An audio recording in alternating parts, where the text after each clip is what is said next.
Hello students, today we will discuss about some MCQ type questions from chapter 2 units and measurements.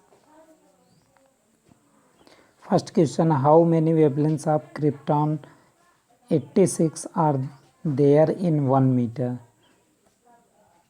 तो ये सीधे सीधे याद रखने वाला क्वेश्चन है, इसमें ऑप्शन बी सही होगा हमारा। 1 नैनोमीटर इज इक्वल टू, तो देखिए नैनोमीटर जो होता है वो लेंथ की यूनिट होती है, इसमें 3 यूनिट है हमारा 4 कि 1 मिलीमीटर जो होता है हमारा 10⁻³ मीटर होता है। 1 माइक्रोमीटर जो होता है वो हमारा 10⁻⁶ मीटर होता है। 1 नैनोमीटर जो होता है 10⁻⁹ मीटर होता है और 1 पिकोमीटर बराबर 10⁻12 मीटर और हमारा होता है 1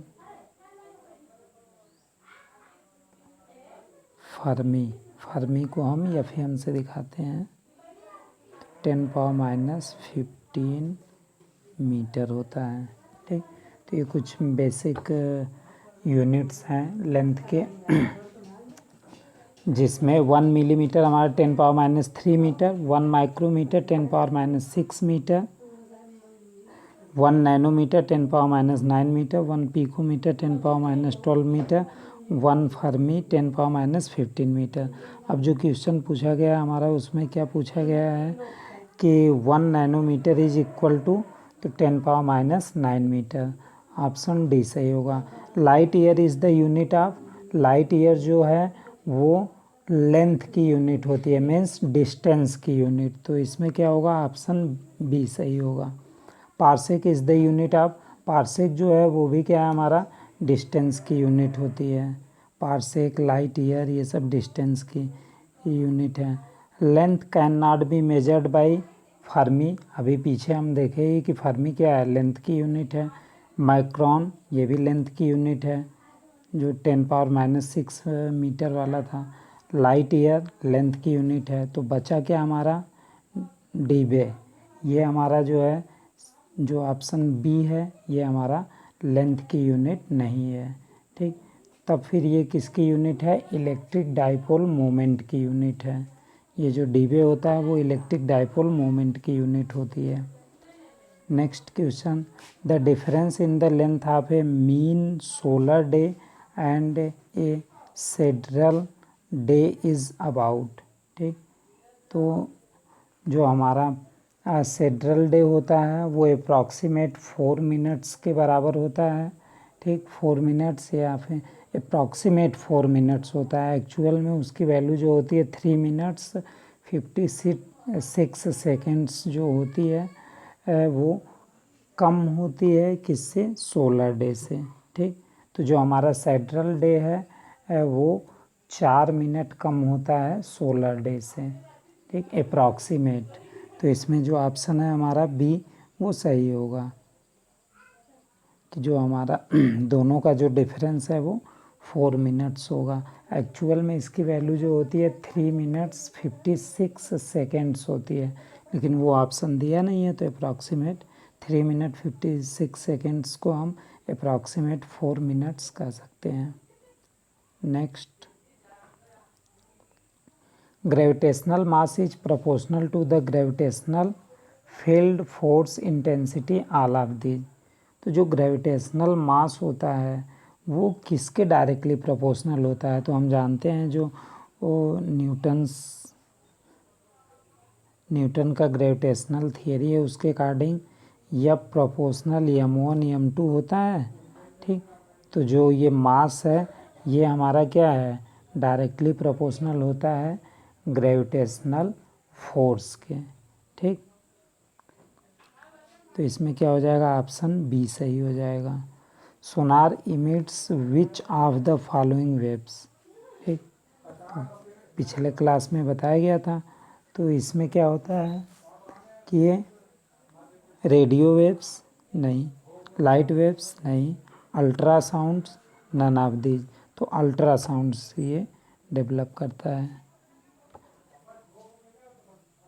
ऑप्शन सी सही है 8वें का। The dimension of torque is, the dimension of torque, torque का डायमेंशन क्या होगा? तो टॉर्क का फार्मूला क्या होता है?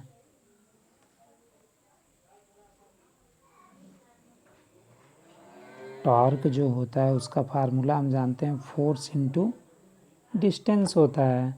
फोर्स का डायमेंशन क्या होता है? mL/-2। डिस्टेंस का L हो जाएगा, एक साथ हम कर लेंगे mL²T⁻²। देखिए डायमेंशन के लिए आपको फार्मूला सब याद होना चाहिए, फार्मूला नहीं याद रहेगा तो आप डायमेंशन नहीं कैलकुलेट कर सकते हैं। ठीक, तो टॉर्क का जो डायमेंशन होता है वो कितना होता है? mL²T⁻²। मीन्स कौन सा ऑप्शन सही है? Option B. ठीक, mL²T⁻²। What is the dimensional formula of gravitational constant G? इसका अब निकालना है ग्रेविटेशनल कांस्टेंट। तो हमें पता होना चाहिए ग्रेविटेशनल कांस्टेंट किस फार्मूले में आता है।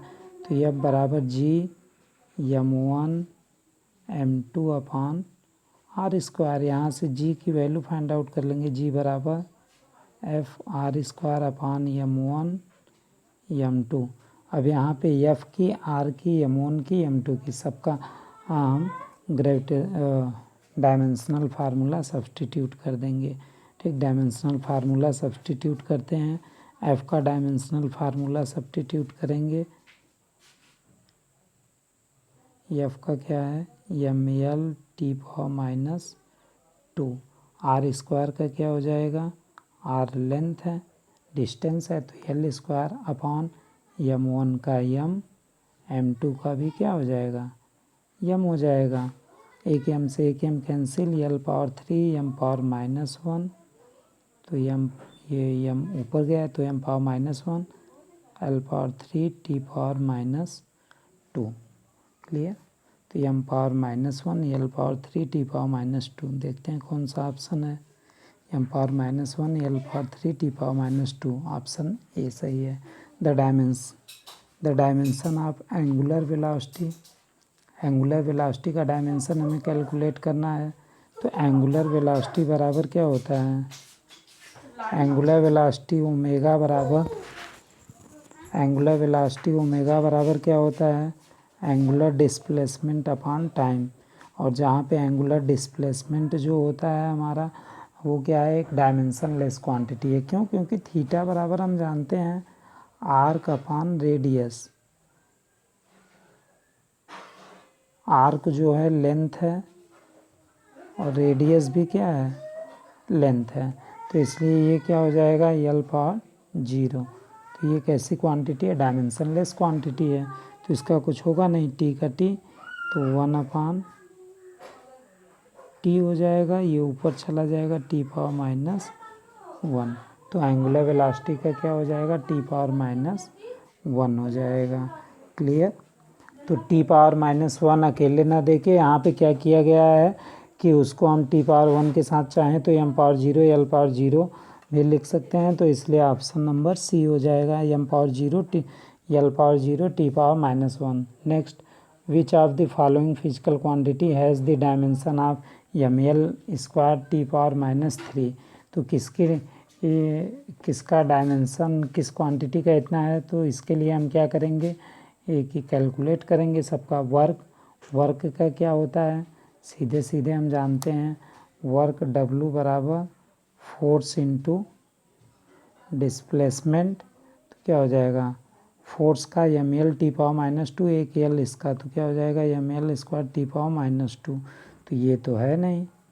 ठीक, तो वर्क का तो होगा नहीं। नेक्स्ट क्या है दिया गया? Power, pressure, impulse.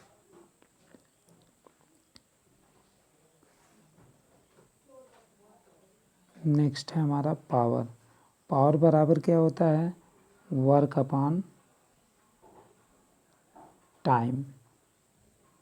ठीक, अभी हम वर्क का कैलकुलेट किए थे mL² T⁻−2 टाइम टी, इसको ऊपर भेजेंगे तो टी पावर माइनस 3 हो जाएगा, ml² टी पावर माइनस 3। और यही पूछा गया था कि किसका है। देखिए ml² टी पावर माइनस 3 इसी को पूछा है कि ये किसका है डायमेंशन, तो पावर का है। क्लियर।